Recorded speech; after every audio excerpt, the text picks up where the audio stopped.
Hello guys, good afternoon. Ayun guys, bumili kami ulit ng gatas ng baby kitten. Kasi yung baby kitten namin hindi makapoop. So kahapon din lang namin sa vet, sabi palitan daw yung milk ng ganito.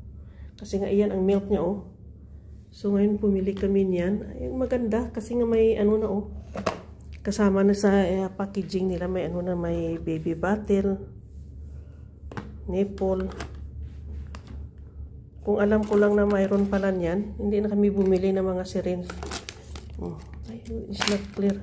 Bali ito, 3 pack na ganito. Ayan.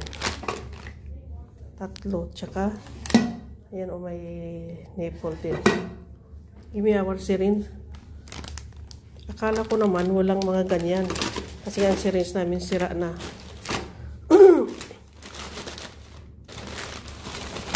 Tsaka bumili kami ng, ayan, malalaking syringe.